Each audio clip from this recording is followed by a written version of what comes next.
All right, we're here with Thomas Wright and Ross Weaver, both former Michigan State Spartan defensive backs, and they're coming in to talk to us about their experiences, and they're still involved in the game of football and how that's going for them. So, welcome, gentlemen. Welcome. Appreciate it. Good to be here. Real quick, I'll go one at a time, but tell us about. Obviously, both played at Michigan State, so tell us a little bit about your recruiting path and how you got to Michigan State University, and then how you got to know a little, each other. We'll start with you, Thomas. Okay, so me getting recruited from Florida, man, and Ross knew all this stuff. So I was coming out of Florida. I was the #1 safety in the state of Florida in 1999. And what happened was I had all the schools recruit me. I had all the schools in the country recruiting me, and then Todd Grantham was recruiting me from Michigan State. And Nick Saban was the coach at the time. So what happened was, I was going through. I had every coach in America at the house, down in my little town of Little Lake Wales. So I had every coach in the house. And so at the time, we were talking about like Lou Holtz and. Yeah. I know that you're not a big Spurrier guy, so I know you didn't have him in, right? Well, no, Spurrier didn't come in. No, I didn't even take my visit to Florida, man, because I grew up on Florida State rivalry, so I didn't take my visit. But I had Butch Davis, Miami, Florida State, everybody in the house. But the thing about it was, with Michigan State, I was, and as a young kid, I wasn't just wary of SAT, ACT, stuff like that. So. Just taking the test, one of my guidance counselors came to me. He said, "Man, you need to take this test." I'm like, "Really?" He was like, "Yeah, you need to take this test." So I ended up taking the test. A couple schools kind of fell off at the end, but Michigan State was the only school that really stayed with me through the process. Like Todd Grantham would just, sometimes when he come to the school, he'd just go to my mom's job and just talk to her all the time. And that's a big thing about recruiting too, getting the parents to be involved. And so he didn't, he would go talk to my mom and everything, and he'd call me on the phone. He told me, he said, "Look, Thomas, no matter what, we're going to stay with you through this process." And by that time, Miami backed off, Florida State, no Florida, but South Carolina still was in there. UCLA, they were still in there, but like everybody kind of backed off. And when it was time for me to sign, I stuck with Michigan State because they stuck with me, So if you're going to be loyal to me, I'm going to be loyal to you, because there's no way the #1 safety out of the state of Florida was supposed to leave, So that was my journey of getting to Michigan State. And then when I came on my visit, I didn't come. It wasn't no wild parties. It wasn't nothing crazy going on, even though they do have wild parties. But it wasn't no wild parties going on. I came in December, and when I got here on my visit, it was cool, calm. Everybody was taking exams, and I kind of just chilled out.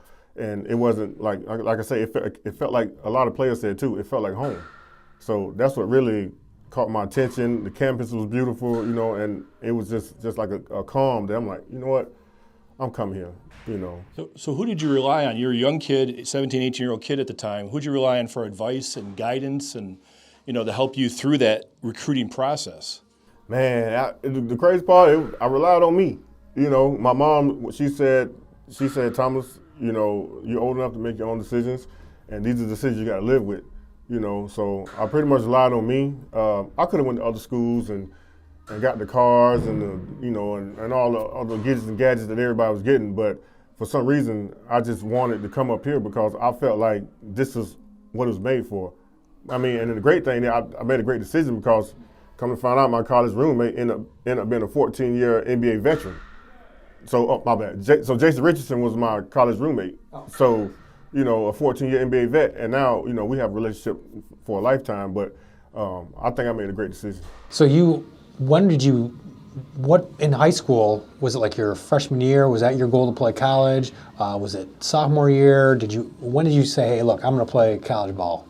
Man, it's crazy. I just love the game. I didn't think about college. Like, I did tell my mom one time that I wanted to go to Florida State. But other than that, I just wanted to play the game. Like I didn't wear all the fancy gloves and all that. My senior year I did because I know I was good then. But but getting a little better, I didn't do all the fancy stuff, man. I just whatever they gave me from the trainer to put on, I put it on, and I was just hard nosed, man. I just love playing football. So Ross, tell us a little about you're a Southfield product, so local to us here. So tell us about your journey and what ultimately brought you to MSU. I believe, to be honest with you, I believe it was the location. You know, again, being a Southfield product, I love my home, and I didn't want to go too far. But really, to be honest, I'm going to be strictly honest with you all, it was about whoever's going to give me a free education, whoever's going to give me a scholarship. Because when I took the ACT, I was putting like Alabama, Texas on there and stuff like that because I'm an Army brat, so I just start putting states that I lived in when I was younger. Yeah. And whoever's going to give me a scholarship, I was going there. And really, when I went to Michigan State, what really solidified the deal was a guy, in my mind, I knew he was going there as a guy named Otis Wiley. And he was a safety there, and he's one of my closest friends now. And we both went on our, official visit together. We both, we roomed together when we were up there. And I just fell in love with the rest of the recruits that was there with me. Otis, Javon, Danny Fortner, Mike Smeddings, all the guys that came in with me. Ryan Allison, he's a Lake Orion guy, from here. We all just bonded when we went up there. Yeah. So then how did the two of you, become friends and get to know each other? So this is crazy. So I was out of school, played in the NFL. I came back to school to finish. Now, mind you, what year you was a senior? That was my senior year. Senior. His senior year, I came back to school to finish. And, of course, I played DB. He played DB. So we kind of just, mutual friends, because I was working with the team in the weight room, too, because Coach D at the time was there, and he was, gave me a job working with the players in the weight room. Coach D'Antonio. Yeah, Coach D. And so next thing you know, of course I'm going to gravitate towards the DBs, you know what I mean? So end up gravitating towards the DBs, and just next thing you know, you kind of weed him out a little bit, and I mean him and his group of friends that he had, just some cool laid back guys, and I'm like, that's who I am, And one of the guys in the group was from Florida too, Ashton Henderson, so we had that Florida tide. So once Florida guys kind of stick together, and then that's his guy too. So we all kind of just gelled together, man.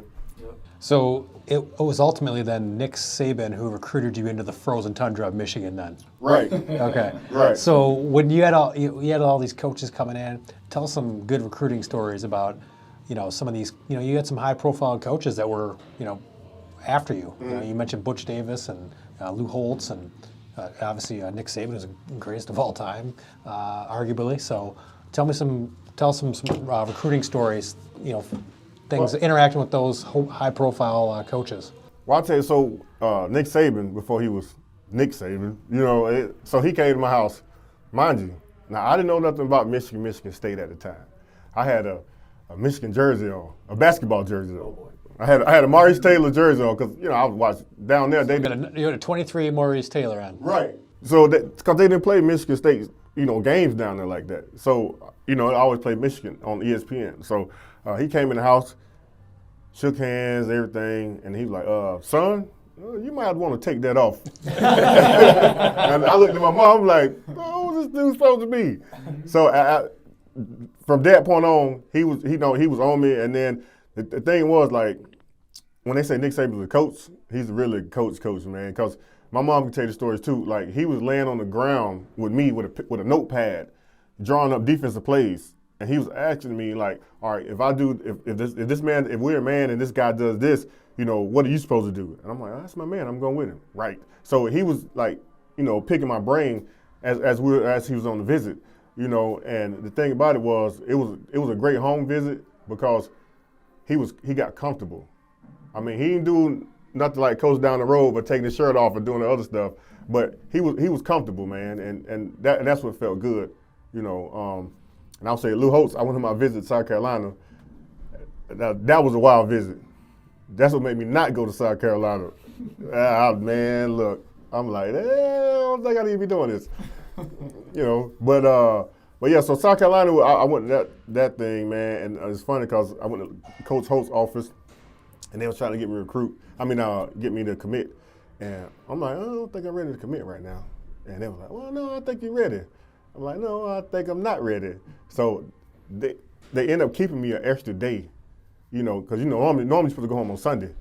They end up keeping me on the Monday, and trying to get me the course to say, hey, I think you should just go ahead and sign. So they almost literally held you hostage? Yeah, like, we want you to sign. I'm like, nah, man, I'm not signing nothing. But they ended up letting me go back. Other than that, all the other visits were pretty cool. It's pretty just normal visits, go out, hang out, party, then go meet the coaches. That was about it. So I got a quick thing too. It's funny about the recruiting thing, man. It's because I know you asked me about my experience. It's interesting how when your name gets on the ticker, it blows up. Because before Michigan State offered me, I really wasn't getting a lot of looks. And then when Michigan State were talking to me and they start, I don't know how they do it now, but coaches was showing up at high school. They was like, hey man, like Ross come down to the office, and then like, what's Coach Mitchell doing out here? Reggie Mitchell, what is he doing out here? And but when that happens, you start getting letters from other colleges, and I just thought that's interesting when you said that, because the more visits you probably went on, the more your name got out there, especially now since they got all this information. Right. But yeah, the visits I know I can say will make or break some kids, but it can be a very taxing type of time, because I know even when I visited to Michigan State, I just wanted to go to sleep. Not because it was wild stuff going on, because the days are so packed. They try to cram what they would think you would experience into those 2 days that you up there. So if I'm a high school kid who wants to play at that level, what advice do you tell them when they're looking for that first coach to come watch them, to give them that first offer? There's got to be some patience involved, and just keep doing what you're doing. But what advice do you have to offer them? Well, I would say for a kid to even think that they want a coach to come see them, they got to do what they got to set themselves apart and be different. When I say be different, that don't mean go out and do anything crazy. That means you got to put the work in. Like, coaches got to see you putting the work in. And I said this before when me and him talking. Like, you have to do stuff that a lot of other kids don't want to do. You have to go put the work in as far as doing extra training, studying film, taking care of your body, eating healthy. You have to do that, because all that's going to show up in practice time. And I did a video on Facebook one time telling them that when it comes to practice, you have to play practice like it's the game, because people wonder why the game was so easy to me, because I practiced that way. And I had no friends at practice. Like, I was trying to knock my best friends out, because I know that I'm not going to go in here and I got to play against this guy next week, and he's going to bust my butt. So I got to be ready. And that's how I did it. It wasn't somebody had to tell me to do it. I just did it. So sometimes it just has to be in you to have that mentality. So you mentioned things like eating right, training, breaking down game film. So if you're a younger player, 9th, 10th grade, and you're maybe not at a powerhouse program, how do you learn to do things like that? How do you learn to break down film, and how do you learn how to get on the right nutrition plan? Any advice for some of those players out there? So that's what we're doing now. I appreciate that. So that's what we're doing now. So you see my shirt, it's film study, and that's what I do. Like, I work with kids, as far as watching film or trying to learn the game. This football 1-on-1. And then I also take, the kids that's already doing their thing with the huddle film and try to get them college exposure. So that's basically what I do, is try to, and then mentor, because that's the biggest thing. You can have mom and dad at home, or mom at home, or dad at home, but sometimes they really don't know the recruiting game. But you got two guys here that know that. And I'll let him speak on his part of what he does, because I'm going to steal his thunder. But, my end is getting the kid, talking to them, talking to the parents, letting the parents know this is football 1-on-1. They need to do A, B, C, and D, and not go to X, Y, and Z. Because I got kids now that'll talk to me and say, oh, I want to go to this school, but what about the NIL program? NIL? Like, you don't even think about NIL right now. Like, you just need to get in school first. And people don't understand, NIL is really for, like, Power 5s. It's not for all these other schools. And on the nutrition and healthy part, that's him. Mm-hmm. Yeah, I'm glad you said that, because it kind of rolls over to what I do as far as the training and telling kids really what to eat. Kids in high school, you don't really see a big drop off in high school in their nutrition if they eat a pizza every now and then, because they're so in shape, they're young, it's not going to catch up with them. But I would definitely like to tell, from a daily basis, like, eat stay away from the pizza and fries. I know when I was in high school, that was it. It was what they served you in school, which most people didn't like. That was the home cooked meal or the hot meal. I actually ate the hot meal all the time because the only other choice was the pizza and fries. And I saw my performance level just skyrocket past people, you know, in track and football. So I like to tell the kids, you know, eat your parents' cooking, eat, you know, your fruits and your vegetables and stuff like that. You know, it's really gonna catch up with them in college. And most kids now, they're this thing about gaining weight. I always tell kids, if you're going to college and you got a college that's giving you a scholarship, or if you're walking on, let them put the weight on you. Because if you do it, you're gonna do it the wrong way. You're gonna Put the right way down. Yeah. Like let them put it on you. You're gonna try to do it the wrong way. The college coaches are gonna do it the right way in a progressive state. They'll try to eat 15 peanut butter sandwiches and a whole bunch of energy bars and just stack up on a bunch of you know milk and holiday food every day just to say I gained weight, and it's gonna very it's gonna hurt them in a way that they're not gonna be able to recover from how they want, because it takes time to get that weight off. You don't want to spend time trying to get unhealthy weight off if you gained it. Well, yeah, you want to get in. Plus, like your positions too, being a defensive back, you want to gain the power, the explosiveness. Yeah. You want to get bigger, faster. You want to get bigger and stronger, but you don't want to lose the speed and agility factor, right? So you want to put that weight on, but not in the wrong way. In the wrong way, yeah. And that's very important, especially at a young age, because it goes by fast. So while the next person is just being able to work on their craft, now you're worried about trying to get weight off. And usually if you put the weight on wrong, you're probably going to try to get it off wrong. You're going to try to do some crazy workout regime where you overtaxing your body, trying to lose 5 or 10 pounds before the season starts. Yeah, drinking a whole bunch of, you know, stuff that's not approved, taking supplements that you might get that's not approved, you know, by your institution. So you want to stay away from that and do it the right way. Okay. Go ahead. I was going to say, so something that kind of goes hand in hand with that is getting in the weight room. And we kind of talked about a little bit before we started this about some of the myths out there and when you're younger, how to start and, you know, whether 8th grade, 9th grade, 10th grade, and that progression. You know, what advice do you have for those kids that want to start, you know, building their body a little bit? How would they, like an 8th grader or a 9th grader, 10th grader, as they start progressing through high school? Well, definitely if they're younger, start with the body weight, because the way the body is, it has to get familiar with itself. You don't want to put anything on it before it can get familiar with how it works without weight. So yeah, the calisthenics, the plyometrics, letting them do, you know, going through your sports and just using the body weight. As they get older, you know, maybe even as early as 8th grade, they can start hitting the weights. But as you said earlier, man, you have to, like a lot of parents and coaches don't really have markers. They say, okay, this kid can lift this much. He's lifting 50 pounds heavier than he was, or 100 pounds. Okay, but if this kid is slower from his freshman year to his junior year, something's not right, you know? So I always tell them to do a mixture of both and do multi-sports. Doing multi-sports helps. I know now it's the thing that everybody wants to do, to travel football. If you're number one in the country, you can do that, but do multi-sports and it'll help train your body in different planes. Well, that's a great point, and I got a question for you, and I don't have a good answer for this myself, so I'm hoping you guys do. You know, I think multiple sports are awesome and everybody should play it, but how do you handle the situation where a lot of sports now are becoming year-round sports, and kids are playing like 3 sports at the same time and trying to get good grades and trying to do maybe a part-time job or something for extra money? How do they handle that now? They have to have a cutoff. You know, I mean, that actually didn't happen the same way it's happening now with kids, but it happened to me in high school, to where my grades were slipping because I was going from football to basketball to track my freshman year and sophomore year. And then, like, my dad was like, one of them has to go, like, your grades are slipping. And he seemed to like football and track, so I stopped playing basketball, because you would go right from one sport to sport and you don't really get time to rest. Especially in that overlap season. Right? That's what kills you. Yeah, it kills you mentally, and it really taxes your nervous system, and kids will get what they call burnout. They get burnt out and they start underperforming and they don't know, because it's really not safe.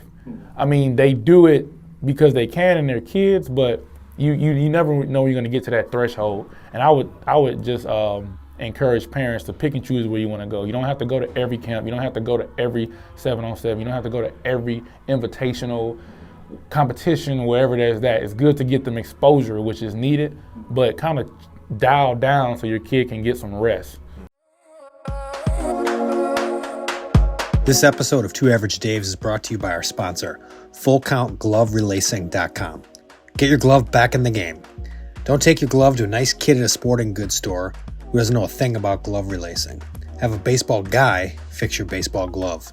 Reach out to Brian Spence, and it's for as little as $20, he will get your glove back in the game. It's full-count-glove-relacing.com. So going back to one of the things that you mentioned about, that getting that first offer, and next thing you know, you got an offer from Michigan State, and then all these coaches are showing up. And so one of the things we work with a lot of baseball players, and we tell them the same thing. You got to get that first offer, and then once you get that first one, then all of a sudden like, oh, well, if the Michigan State coach is interested in you, maybe I'm interested in you. And trying to get that it's like that dating process, right? And getting someone else interested or jealous, like, oh, maybe I should take a look. Yeah. And so when you had Michigan State, and who were some of the other schools that you had interest in, or they had interest in you when you were going through that process? Yeah, Hawaii actually sent me some stuff, man. Wisconsin, Illinois, Ohio State sent me a letter. Didn't really talk to them that much. I was pretty committed to Michigan State, Central Michigan, Wayne State, and Ball State. Those colleges started, sending those letters and stuff. And again, your name just gets put out there, and you just got to kind of sort through it. Like T. Wright said, man, you just kind of make your own decision. And what's important for you? Some kids want to go so far away from home that I want to get the furthest away from my house. My living situation is different, or I'm just tired of being here. Some people want to go as far but still staying close, maybe a state over. But it can really turn into, once you commit, you're going there. But I didn't do the whole hat thing, switching up. Like, I'm going to Michigan State. That's it. It's here. I got family in Lansing.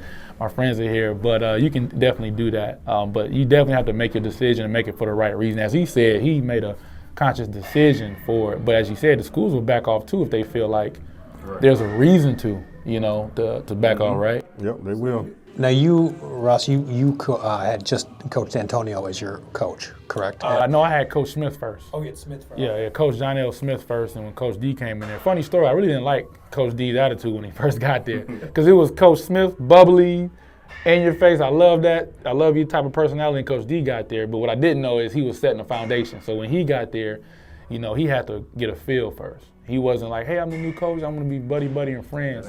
No, he established his structure. So, yeah, I played with both of them. Yeah, but I know, Thomas, you've talked about Nick Saban. He was very structured. And for you had a coaching switch, too, because Saban left, and then in came Bobby Williams. So, and you had to go through kind of the opposite, right? Very structured. Coach Williams was a little more not as structured. He was more of a player's coach. Player friendly. Yeah. He was more of a player's coach. Now, when in that instance, like now today, as soon as a new coach comes in, guys are exiting out the door, and you stayed. And so, tell us about that and why you stayed. Well, actually, it's funny because I was about to leave. I was about to leave when Nick Saban left. It's funny because I had tell my age, but I have a CD player, and I was walking over to the Duffy Doherty building, and Tupac was playing. I ain't mad at you, and this is before he even told us what was going on. So walking over, and we get in, and he told us he was leaving, and immediately, I'm just thinking like, all right, I got to make a decision, and he was going to LSU, so I'm thinking like, I'm just gonna follow Coach Saban to LSU. But then again, my freshman year, it's only two guys played our freshman year, and that was me and TJ Duckett. And so I had been talking to TJ for a long time too. Me and him just bouncing ideas off each other and whatnot. But I ended up just staying because one reason was I played my freshman year, and I've already made a name for myself in East Lansing. So then, and another reason was my great grandmother. She was getting old at the time, and that's all she used to see me on TV, and they say she was sitting pointing at the TV and say, "Oh, there's Thomas right there." So I kind of felt at home, and I'm like, if I leave, I got to start all over, and I got to go and compete against guys I don't even know, and they got homegrown guys down there. So I'm like, if I'm already playing now, I got 3 years left. So I might as well just stay here and then just ride it out. But when Coach Williams came in, it was more of a player-friendly type atmosphere. But a lot of people don't realize Coach Saban and Coach Williams are like best friends. Because Coach Williams' son is named after Coach Saban. His name is Nick.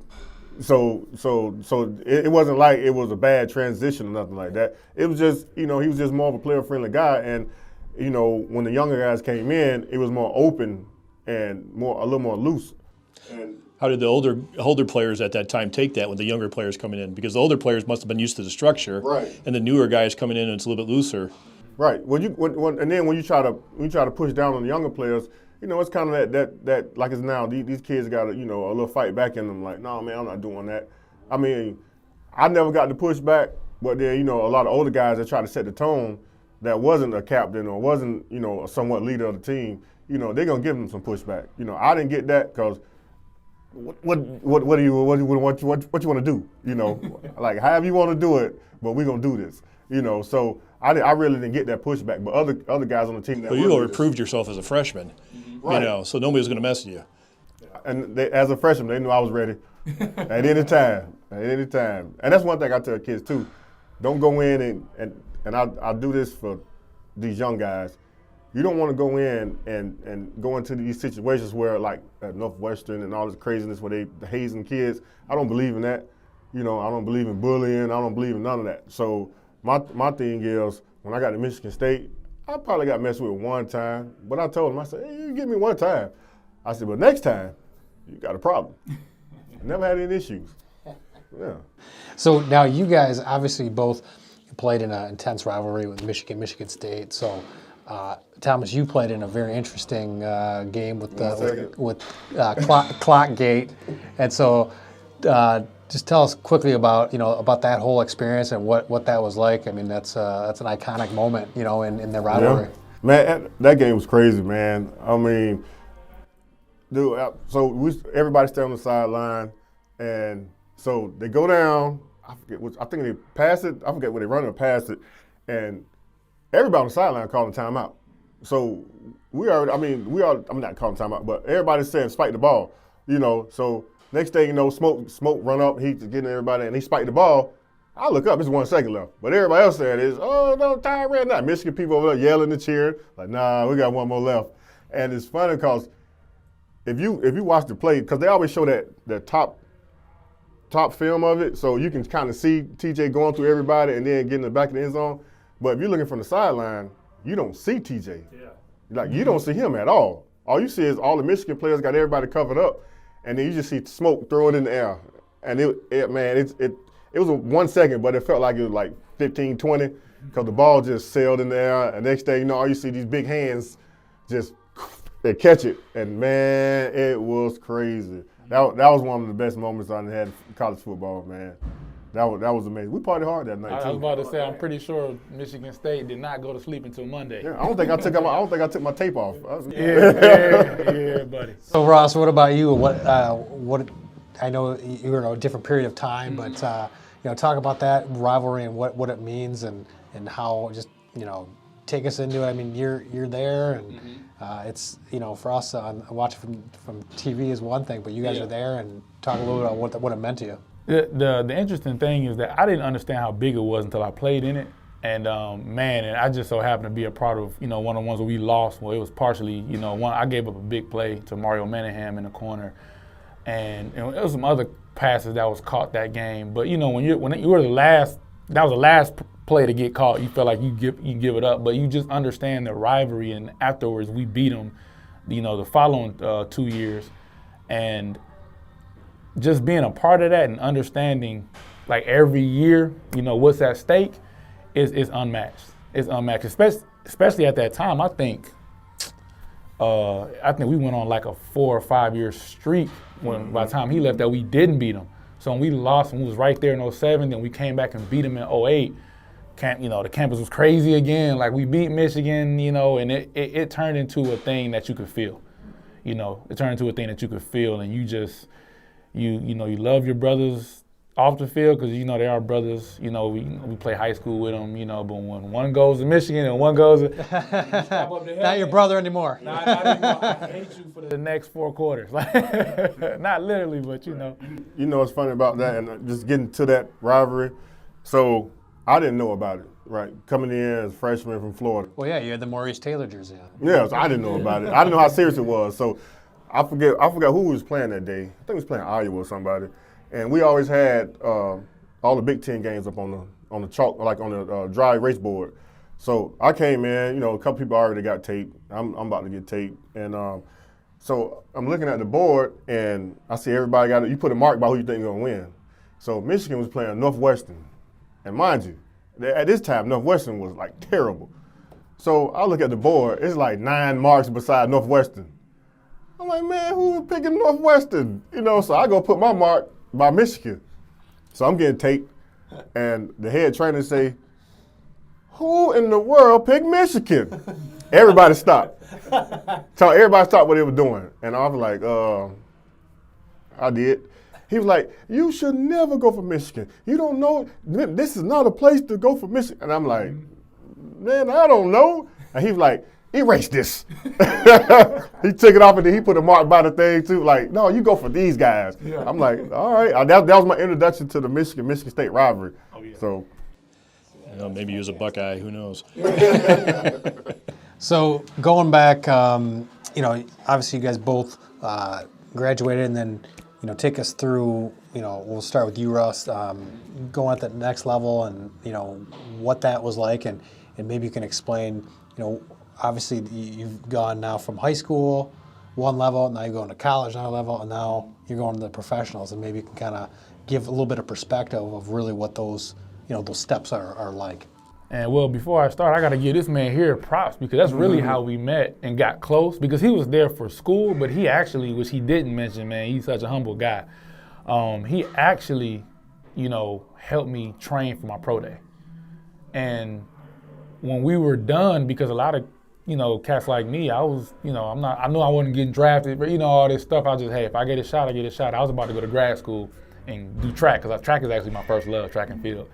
But he said, man, I'm gonna show you what drills are gonna run you in. I'm gonna have you. And he out of the kindness of his heart, he would stay with us after he get done with school and work, and he would say, hey, meet me at the field house at 7 p.m. and y'all are done. I'm gonna go over some drills. I'm gonna go over the order that they're gonna have you in. This is what you should do. This is what you shouldn't do, and be prepared. And he really helped me. And I gotta appreciate, give my props to him for that. So, and the reason why that's important is because once we got to the NFL, the patience gets real low. You don't have any, unless you pay for the trainer. You don't have, anybody who you can go and just say, hey, I need to get work with this. Help me with this. Help me on my weaknesses and my flaws. Now the coaches are always open for you to watch film, but you got to be on the team first. So that experience for me going to college into my rookie year in the NFL, it really opened up my eyes to the business aspect of it, but it really opened up my eyes into just the different talent that was out there. Because just like high school, how you're the guy on your team, with a whole bunch of guys on their team in different states. And then you get to college, and then when you get to the NFL, you got a whole bunch of guys who are there, the man in college. Or if they weren't, they are just as fast, just as strong. And as Thomas said, now you really have to set yourself apart. How are you going to show them that you can make this team and you belong? Everybody can bench. Everybody runs a 4-4. Everybody looks like they can. Now can you watch film? Can you show up? Can you make plays at practice and show them I belong? If you're going to pay me, there's a reason why you're going to pay me. That was my experience, because I was so used to outrunning people in college, and you come from a program where you know all the plays. Be honest with you, I wasn't a film guy in college, but the NFL forced me to understand why I was looking at film and what I was supposed to look at, because that was the only way I can get everybody, it's all strong. Now, I was in shape because I was always a runner, but these guys were just right there. Yeah, so it was a big. So you started off in Miami? I started off in Miami my rookie year, and I just happened to go down there. And if anybody knows, God rest his soul, Coach Ferranos, who's the head coach down there, you felt like you was in a mob meeting every time. And it just not just because he got Italian. He would say that. He was just you guys just don't get it. You guys, some of you rookies, you think you might be going tomorrow. So that was every meeting, but the older guys were used to it, the veterans. But me, I was like, I never been in a situation where I might not be there the next day. I just, in college, it's like, if I get it wrong today, I have another chance tomorrow. You didn't want to get called out like that, as not performing how you want in the NFL. So yeah, that's what Coach Morano's in Miami, and it was an eye-opening experience for me because a guy named Bill Parcells actually said, I remember this like it was yesterday. I'm sitting there, typical college kid. I go to eat breakfast before practice. I put so much egg, bacon, sausage. I sit down there, Bill Parcells come and sit next to me talking. He said, "You're not gonna make it down here eating like that." I was like, I just threw that in the garbage. And what he was saying was, this is Miami and it's hot, it's humid. Like, you need to put some fruit in your, before you go to practice. And in my mind, I'm like, well, why y'all got it over here? But it was little things like that you're conscious of. Now my diet really did come into account because I'm an up north boy. I come to the South and that humidity hits different. It's a reason why people from Florida play like they play. I mean, my oxygen level was crazy when I went back up to Michigan when I came up here to run. So, yeah, those you kind of on your own as far as you got to get your own trainer. You gotta go in there and watch film. You gotta ask the coach for more help if they're willing to do that, because I was a free agent. You can attest, I'm not a drafted guy. They don't have money invested in me yet, so. Oh, I was just going to say, so it shifted from, more of the athletic part of it to more of the mental part of it, and watching the film and eating right and all that. So, yeah, I was just going to mention that. Shifting real quick back to Thomas, so tell us a little bit about your, pro experience. My pro experience, it was pretty good. I went to Tennessee, played with the Titans. I was there with Eddie George, Steve McNair, Javon Curse. We had a real squad, man. Couldn't beat Peyton Manning, but we had a squad, man. But mine was similar to Ross.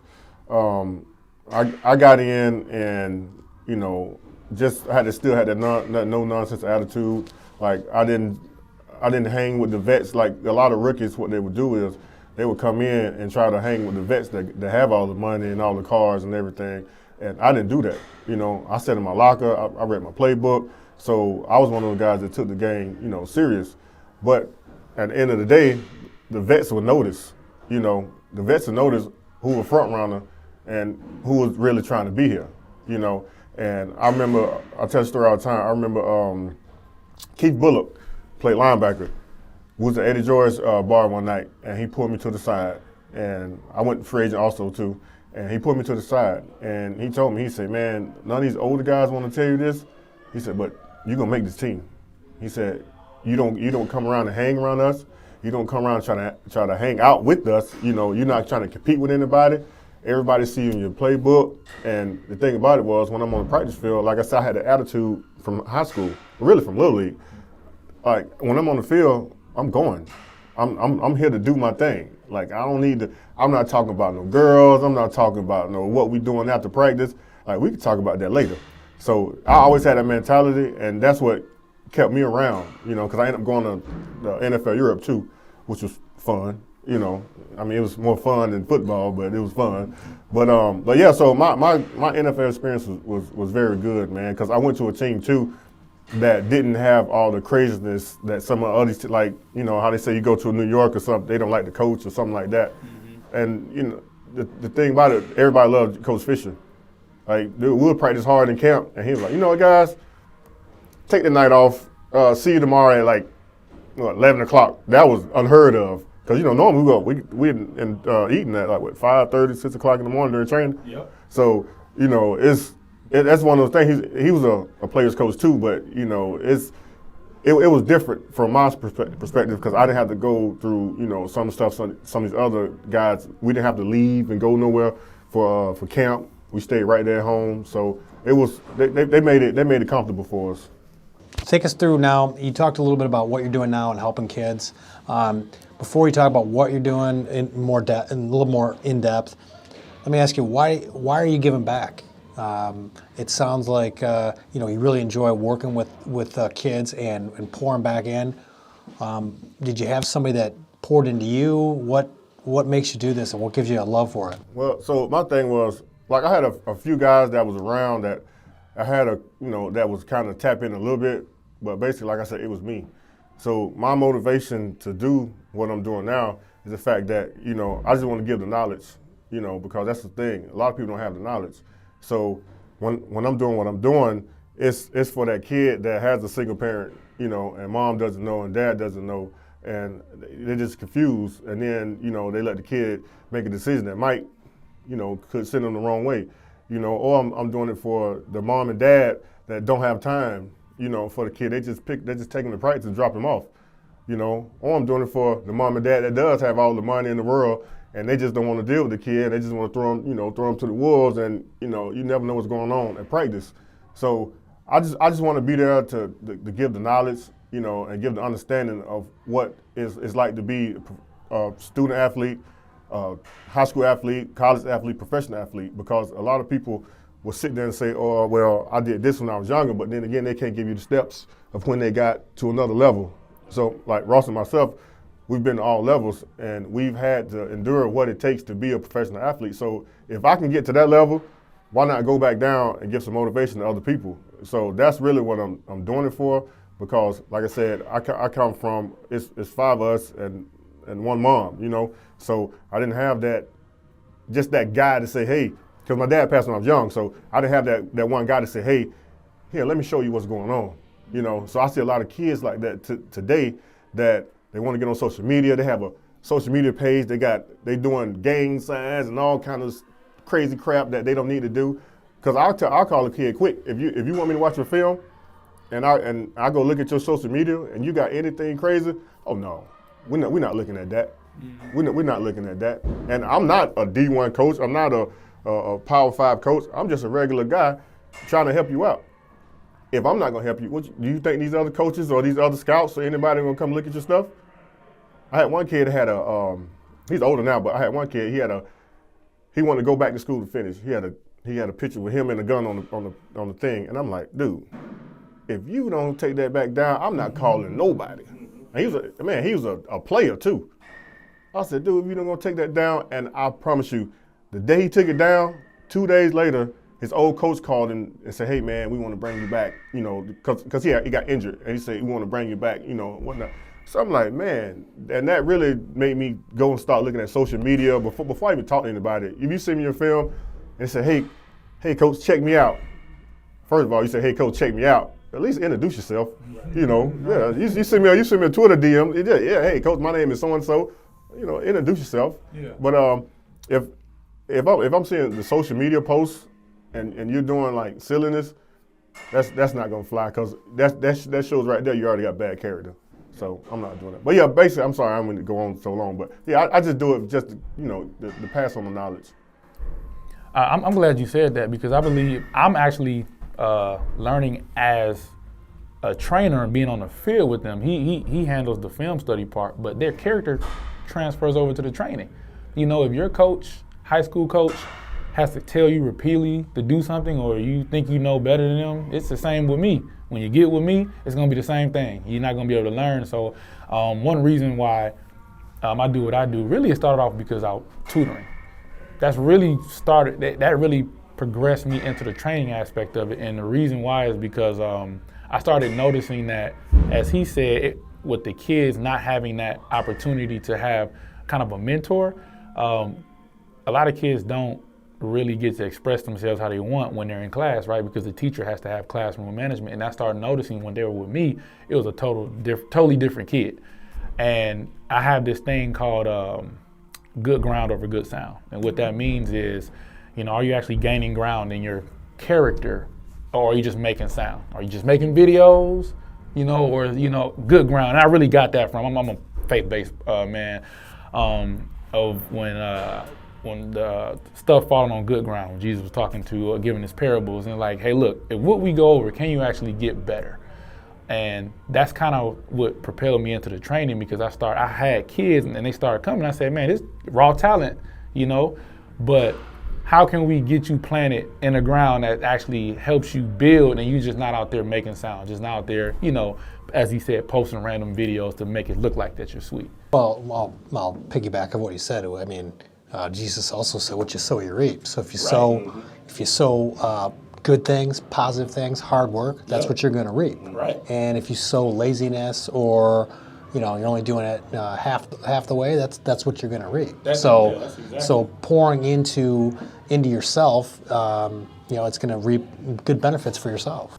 Yep, and that's what we want the kids to know, because and we want to let them know, like, look, you might be in a situation where your coach doesn't have time to take you one-on-one, but put something, like he said, set yourself apart, reap it. Like, and when you're in practice, like Thomas said, when you're in practice, go hard.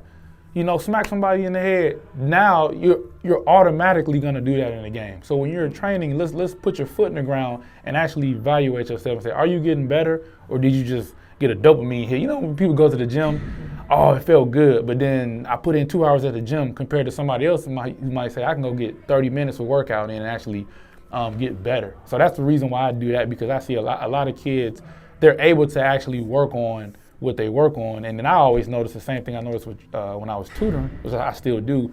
They're so afraid to be wrong that they just kind of go through the motion. I'm like, and then I'll say, no, just ask me a question. If you don't know it, ask me. It's okay. You're not getting a grade. So it's the same way with training. I'm like, no, if you don't understand what I'm saying, let me know. And then I'll have them do one simple drill.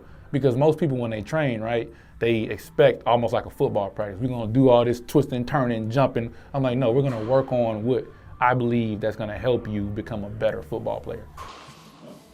So this might be a loaded question, but talk about tutoring kids and mentoring them with the social media and everything. Would you see the state of kids nowadays with that? Because kids just seem to have the shorter attention span, the less patience, and everything. Like you mentioned, they want the quick answer. They don't want to take the time to, take the wrong path and figure out why and go back and redo it. They want now, like instant gratification. Are you seeing that more in the kids you're dealing with now on a daily basis?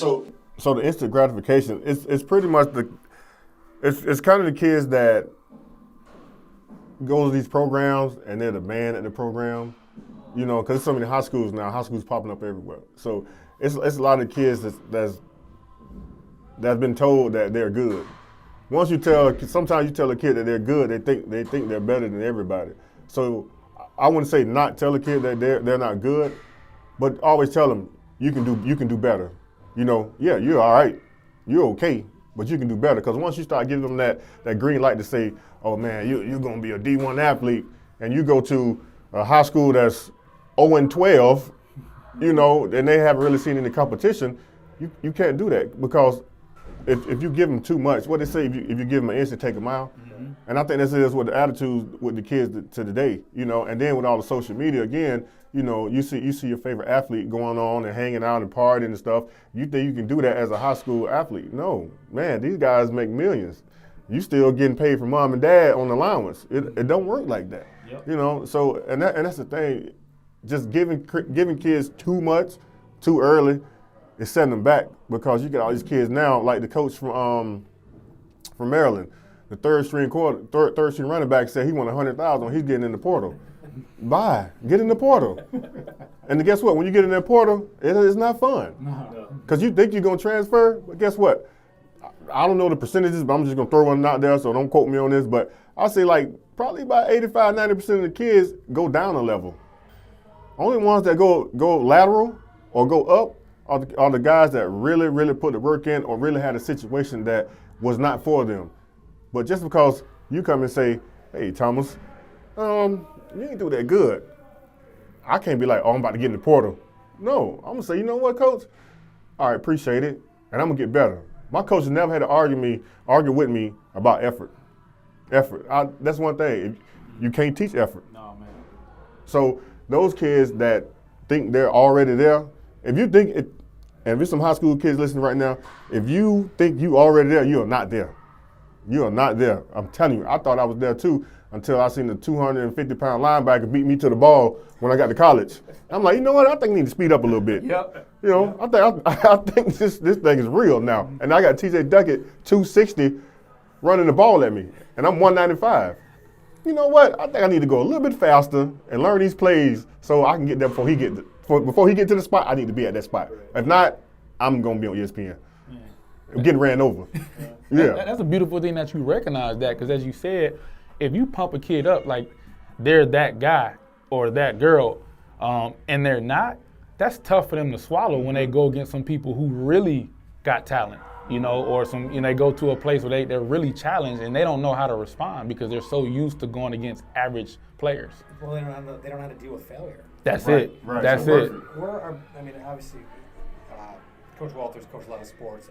I've primarily coached with baseball, and the nice thing about baseball, it's mainly failure. Right? Like if you're hitting 300, that means 70% of the time you're getting out. You're Yeah, right. failing, Yeah. but you're Right. still a Hall of Famer, right? Right. Mhm. So it's a game a good point. Of failure, but I think that's what a lot of these kids, they don't have the skills when they get to the real world. Whenever that cut comes, whether it's NFL or in high school or college, or a job, they don't know how to deal with and break through to that next level and deal with failure. Right. That's right. I'm glad you said that, because that was perfect. that was my NFL experience.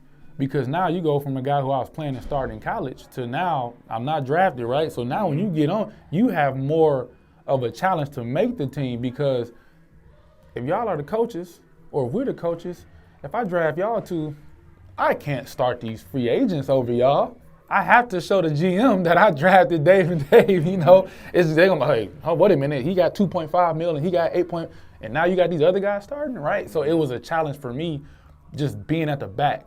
And that created a mindset of, let's go, let's change something. Let's don't point the finger at other people. How can you get better? And as you said, once a kid gets to that point, they're not used to bouncing back from that failure. Working through it. How do you work through? You're gonna meet some challenges that's gonna show you that you're not as good as you thought you were, or they're gonna bring out your weakness. Yeah. Mm-hmm.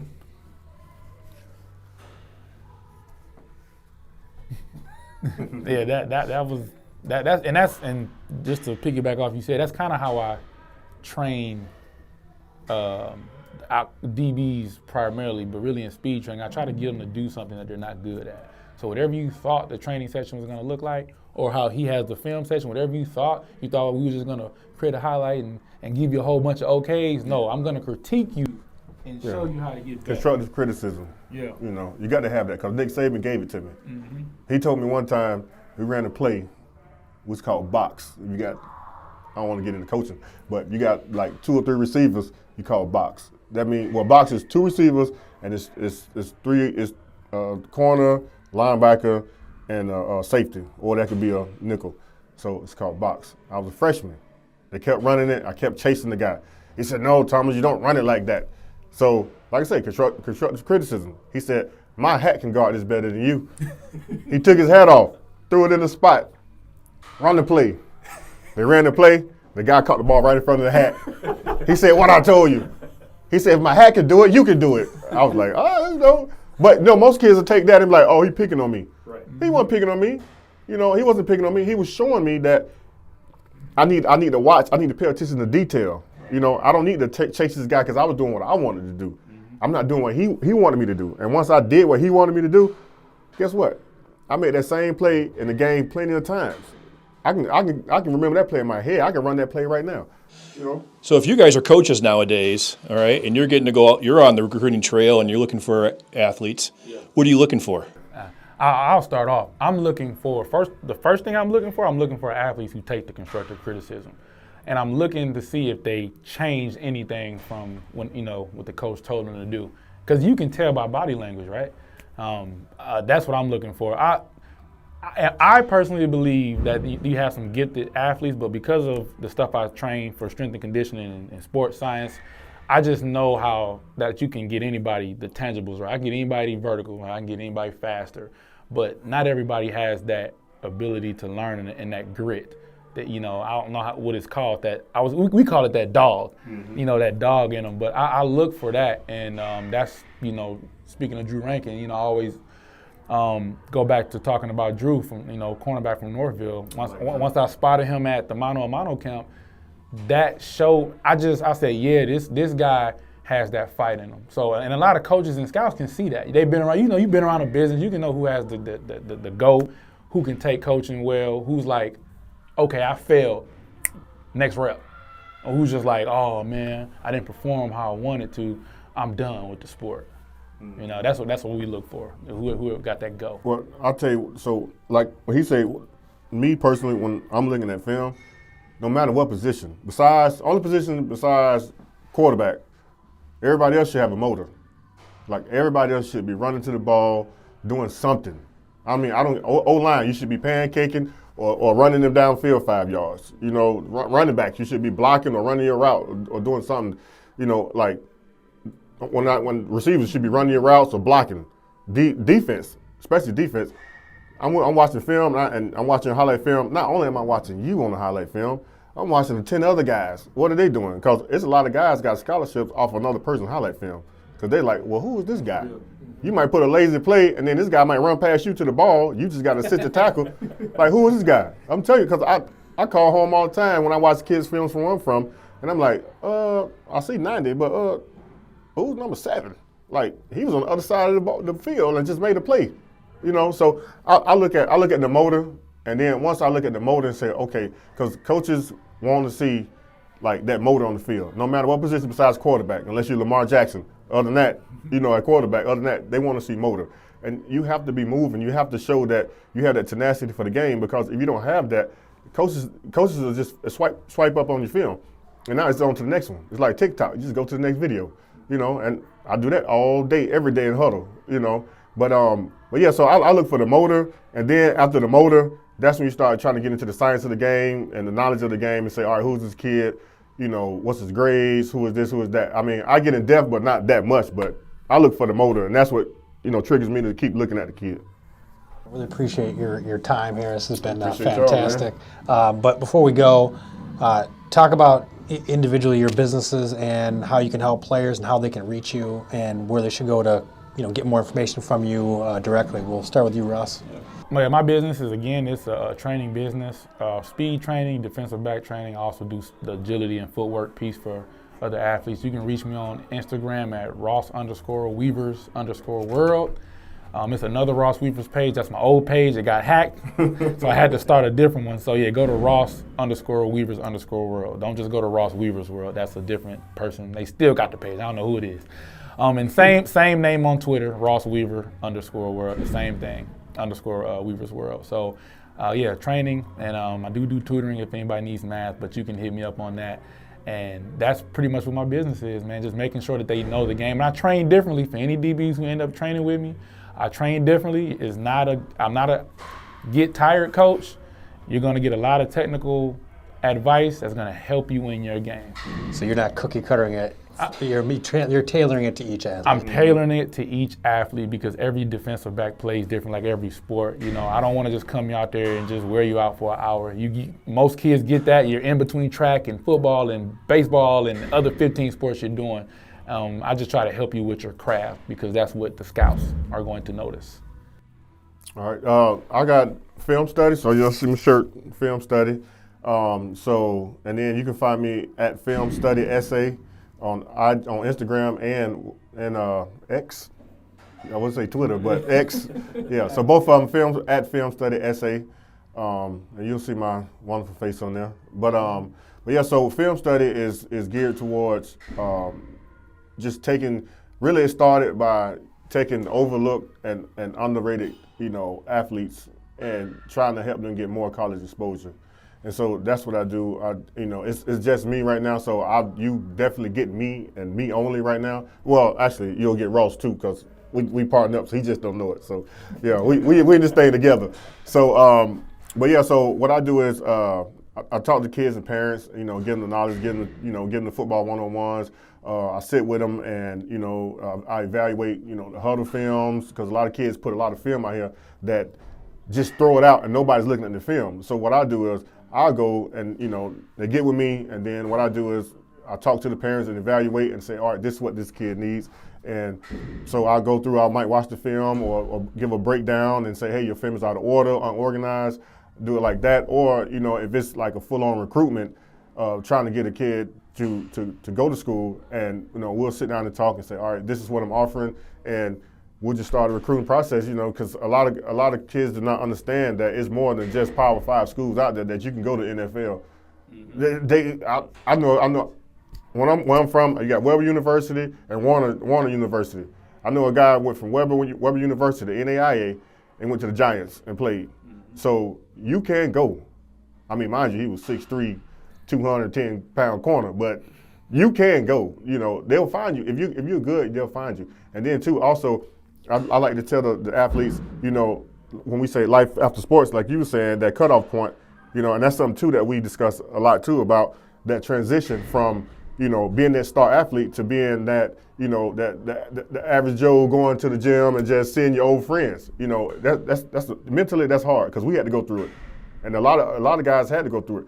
And I mean even you guys play high school sports, you had to go through it because you want to be that guy. So we sit down, talk to kids' parents, and just let them know about the transition, man, because sometimes that transition takes longer than it needs to take. But if you got somebody in your corner that's going to say, hey, you know, this is what I went through, and give you that kind of that book a little bit, then you can transition better. Someone else that can relate to their situation. Right. You've been down there. Right, because a lot of people don't have that, and then that's when you find these kids going like, oh, there go Jimmy, but now Jimmy look like something wrong, but because Jimmy didn't have that guidance when it's time to quit. Jimmy, have it set up already, because you know it's about to end, so have it set up. So, but film study, that's me. Oh man, well thank you guys. Really appreciate you coming in. This has been fantastic. I appreciate it. Absolutely, I could listen to these stories all night. I got plenty, man. Well, there'll be part 2 then. I got plenty. This episode of Two Average Daves is brought to you by our sponsor, Full Count Glove Relacing. Get your baseball glove back in the game. Don't take your glove to a shoe repair business or expect a nice kid at the sporting goods store to know how to relace it. Have a baseball guy fix your baseball glove. Reach out to Brian Spence at 248-217-3979. And for as little as $20, he'll get your glove back in the game. Visit the Full Count website at full-count-glove-relacing.com.